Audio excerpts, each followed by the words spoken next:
Madame, Monsieur, bonjour. Bienvenue dans votre journal. Dans cette édition, il sera question de l'affaire de la mine d'Inata. 6 ans après la décision judiciaire, l'indemnisation des ex-travailleurs se fait toujours attendre. On en parle au début de ce journal. Commerce de la ferraille, une société indienne dans le viseur. Des commerçants du secteur l'accusent de pratiques de concurrence déloyale. Les détails dans un instant. Je le disais en titre, les ex-travailleurs de la mine d'Inata sont toujours dans l'attente de leur dédommagement. Depuis la décision judiciaire de 2019 qui leur donne raison, rien n'est encore fait dans le sens de leur indemnisation. Les travailleurs tournent désormais leur regard vers le gouvernement. Ils étaient en conférence de presse samedi dernier en présence de Germaine Farama.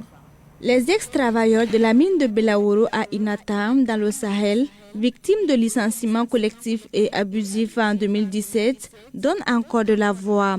Ils attendent toujours leur dédommagement 8 ans après. Ces travailleurs qui avaient eu gain de cause judiciaire en 2019 pour leur dédommagement estiment que l'État est désormais celui qui doit les dédommager après avoir retiré le permis d'exploitation à l'entreprise CMB en février 2023, alors qu'une procédure de liquidation de la société débutait en juillet 2022 pour favoriser le paiement des droits des travailleurs était toujours en cours.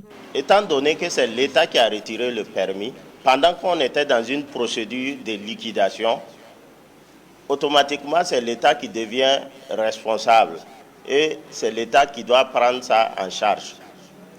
Parce que l'État a eu le pouvoir de retirer le permis et d'attribuer à une autre société. Bon, malheureusement ça a été éphémère parce qu'il n'y a pas eu de suite, mais on reconnaît que c'est l'État qui détient le permis d'exploitation de la mine de SMB. Nous attendons que l'État nous soulage. En tant que premier responsable, c'est à eux que revient la mine. Et ça a été prouvé par le retrait du permis. L'État engage sa responsabilité en même temps sur le permis et sur les dossiers en cours. Et comme vous l'avez vu, les droits s'élèvent à un total de 8 milliards. Ces ex-travailleurs de la mine de Belaouro expliquent que depuis leur licenciement, plusieurs d'entre eux sont dans des conditions misérables, avec une trentaine d'agents déjà morts, des enfants déscolarisés pour faute de moyens financiers. Ces ex-travailleurs de la mine d'Inata disent avoir désormais les regards tournés vers le gouvernement. Notre cas, c'est un cas social. Ça fait 483 pères de famille qui sont en souffrance. Et nous savons bel et bien que l'État intervient dans des cas sociaux. C'est ça. Maintenant, nous avons obtenu des décisions de justice qui condamnent la société à nous payer. La société n'est plus au Burkina. Mais la société travaillait en collaboration avec l'État burkinabé. Ça veut dire l'État est en part employeur. Voilà pourquoi nous demandons humblement à l'État de voir notre cas. Ils sont près de 500 travailleurs de la mine d'Inata qui sont depuis 8 ans dans l'attente de leur indemnisation. Les habitants de la zone non lotie Mbassimon Twega et les membres du mouvement Burkinbil Lazaka droit au logement étaient en assemblée générale hier dimanche. La restructuration et l'appurement du passif foncier étaient au centre de cette assemblée générale. Selon les membres du mouvement, la présidente de la délégation spéciale de l'arrondissement 7 leur a notifié que la zone Mbassimon Twega est concernée. Nous en savons plus avec Samuel Moko. Bientôt un ouf de soulagement pour les habitants de la zone non lotie Mbassimon Twega dans l'arrondissement 7 de la ville de Ouagadougou. Le 10 arrondissement est retenu par le ministère de l'Habitat et de l'Urbanisme pour la phase pilote de restructuration et de l'appurement du passif. L'information est donnée par le mouvement Burkinbil Lazaka, droit au logement, après sa rencontre avec la présidente de la délégation spéciale de l'arrondissement 7 de la ville de Ouagadougou. Sur le 26 du mois de décembre, que l'État a fait envoyer les gens à la mairie de l'arrondissement 7 pour nous demander de faire des messages à la population de l'arrondissement 7 pour qu'ils une voie pour arranger le passif en même temps rétituration. Les jeunes ont le plus de cimetière, là où on est, il n'y a pas de rétituration. De l'autre côté, là où il y a serration et transport, là-bas c'est assis, ils vont voir l'État pour résoudre le problème. Les membres du mouvement ont invité les habitants de la zone Mbassimo Twega à faciliter les activités au moment venu. J'étais content d'avoir entendu longtemps. Depuis des années, on est là. Il n'y a pas de bonnes nouvelles, juste parce que nous avons appris que l'État a pris des mesures plus tôt pour voir notre cas. Je demande le calme à la population, le bon accompagnement pour que tout ça se passe bien. En plus de l'arrondissement 7 de la ville de Ouagadougou dans la région du centre, l'arrondissement 5 de Bobo-Dioulasso dans la région des Hauts-Bassins est aussi retenu pour cette phase pilote de restructuration et d'appuyement du passif foncier.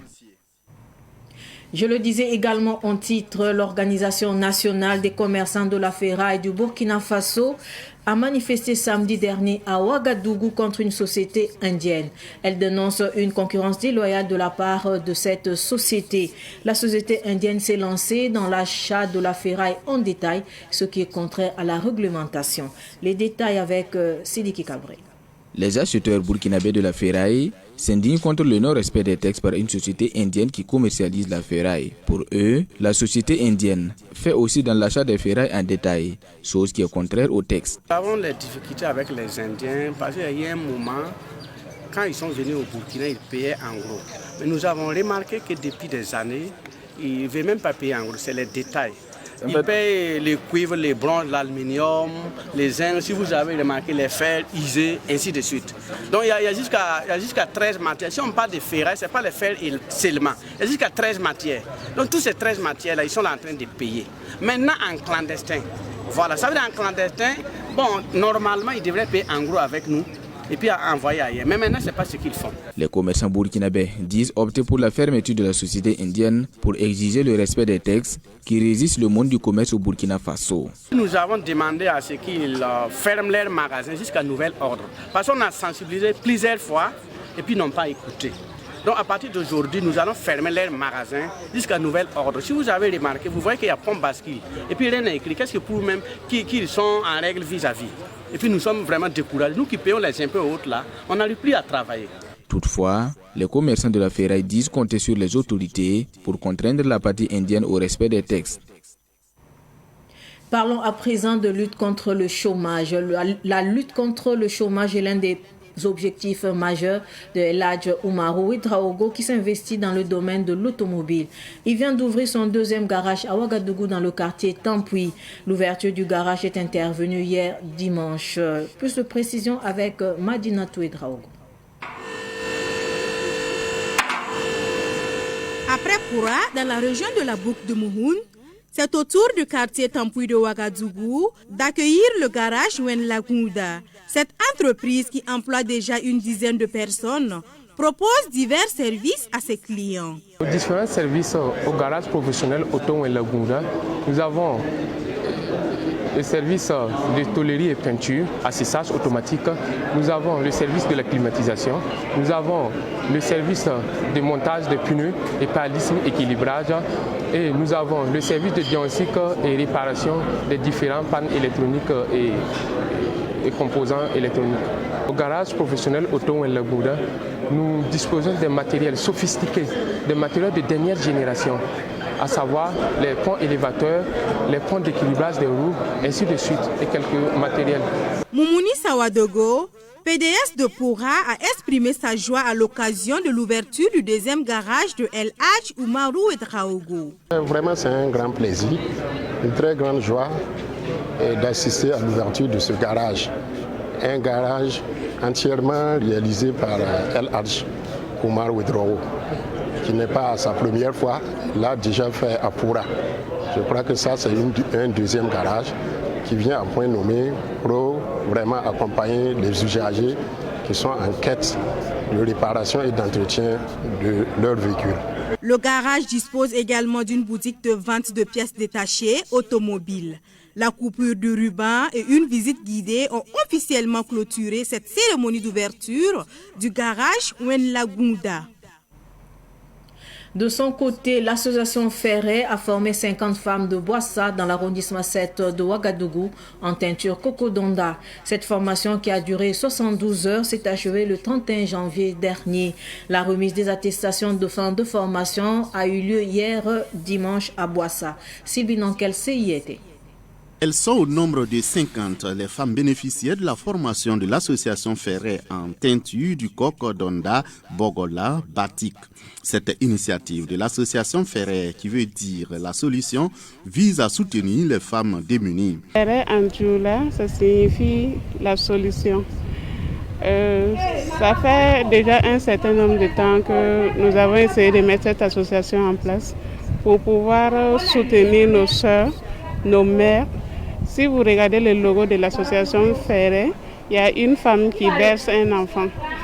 Voilà, la femme, c'est le foyer. Nos maris sont dans une lutte aujourd'hui qui nous a été imposée. Et donc, nous, femmes à la maison, nous voulons essayer de mener des activités rémunératrices de revenus pour soutenir nos papas, nos maris, et prendre soin aussi de nos enfants, pour permettre aussi, alléger un peu nos maris, nos papas, qu'ils aient aussi, quand ils partent au front, qu'ils puissent avoir l'esprit tranquille. Alors, c'est pour contribuer aussi au développement socio-économique du Burkina Faso. L'initiative de l'association Ferret est soutenue par l'Alliance engagée pour la solidarité au regard de son objectif qui est d'apporter sa contribution au développement socio-économique du Burkina Faso.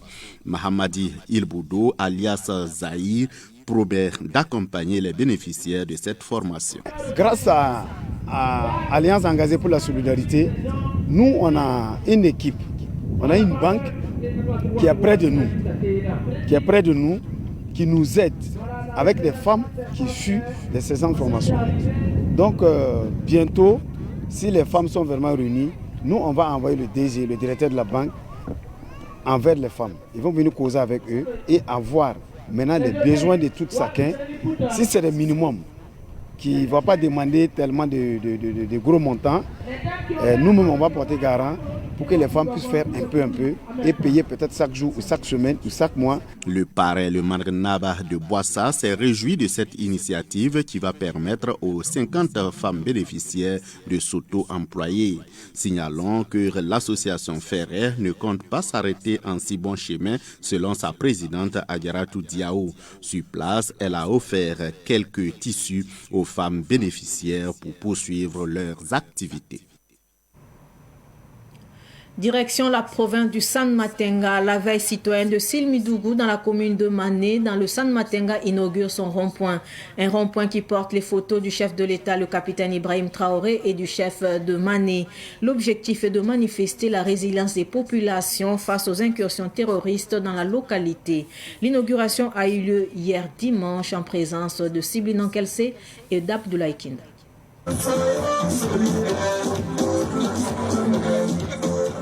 Contre les attaques et les tentatives d'intimidation des groupes armés terroristes, le village de Silmidougou résiste. Ce village se démarque par la bravoure de ses habitants avec à leur tête le chef de Mané, Naba Sebdo, lui-même VDP. Aujourd'hui, un rond-point est dressé au cœur du village pour témoigner de la résilience de la population. Nous faisons l'inauguration du rond-point de Waïya pour signe de respect, de considération, et aussi c'est un lieu où les jeunes, les femmes, les enfants peuvent se réunir, voilà, pour envisager toutes les difficultés qu'ils peuvent. Que d'ici et les 12 mois qui vont venir, dans toutes les localités, nous puissions mettre des ronds-points de ce genre, voilà, pour que la population soit unie. Le parrain Pamoussa Compaoré salue la complicité de la population avec les FDS et VDP et les invite à renforcer cette collaboration. Aujourd'hui, nous sommes en train d'inaugurer un rond-point. C'est parce que les FDS, les VDP, la population, tout le monde a participé à cette production de la sécurité. Je salue leur magnanimité parce qu'ils ont ils se sont donné la main pour qu'on en soit aujourd'hui là pour cette activité avec joie. Alors, ce que nous donnons comme message, c'est de rester encore soudés, d'être ensemble et de participer vraiment à la production de la sécurité communautaire. Ce n'est pas l'arme seulement, mais c'est aussi le partage de la vision commune. C'est ça, tout ça qui compte. La vie à Silmindougou n'est pas sans difficulté. La population fait face à de plus en plus de problèmes de dégradation de routes et d'eau. Nous n'avons pas les voies, surtout les routes, et puis aussi nous avons les réseaux. Les réseaux, en tout cas, nous n'avons pas de réseau. Et puis, concernant l'électricité aussi, nous n'avons pas d'électricité. Voilà, donc si en tout cas tous ceux qui peuvent œuvrer à ce que ces choses se réalisent, voilà, nous les invitons à nous aider et nous demandons leur aide. À cette inauguration du rond-point à Silmindougou, enseignants, infirmiers, forces de l'ordre et ressortissants du village vivant à Ouagadougou étaient présents. Avant de clore cette édition d'information, la Fédération burkinabé des associations, centres et clubs pour l'UNESCO célèbre son cinquantenaire. Une nuit des ambassadeurs de la paix était au programme. Une soirée dédiée à la reconnaissance des anciens présidents pour leur action en faveur de la promotion des valeurs de l'UNESCO. La cérémonie a eu lieu samedi dernier à l'université Joseph Kizerbo à Ouagadougou. Cynthia Zongrana, reportage. Lors de la nuit des ambassadeurs de la paix, organisée à l'occasion des 50 ans de la Fédération burkinabé des associations, centres et clubs pour l'UNESCO, FBAQ, 7 anciens présidents de la fêtière ont vu leurs efforts récompensés. Ils ont été faits ambassadeurs de la paix, une reconnaissance pour leur engagement pour la promotion de la paix, de la solidarité et de la cohésion sociale. Le président fondateur de la FBAQ, honoré lors de cette soirée, a exprimé sa gratitude et sa fierté de voir l'organisation perdurer. Ma satisfaction et ma joie, c'est que ce que nous avons mis en œuvre, le poussin qui est sorti de l'œuf que nous avons posé, a donné des poules. Et aujourd'hui, on peut se satisfaire. Pour plus d'une quarantaine d'années de militantisme, pour avoir gravi tous les échelons du mouvement UNESCO, et aujourd'hui, on me reconnaît cela, entre autres.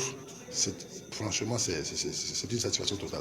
L'actuel président de la FBAQ a quant à lui salué le parcours exemplaire de ses prédécesseurs. Le contenu de l'activité consiste à rendre hommage à tous ceux qui ont construit ce mouvement, qui l'ont nourri et qui fait aujourd'hui que nous sommes héritiers de ce mouvement-là.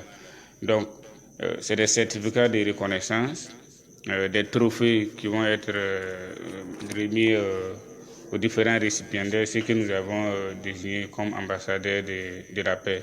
En clôture de cette soirée, une collecte de fonds a été organisée au profit du Fonds de soutien patriotique, témoignant de l'engagement de la FBAQ à soutenir les efforts de défense et de sécurisation du territoire national. Ainsi s'achève cette édition d'information. Merci de rester fidèle au programme de Savane TV. Au revoir.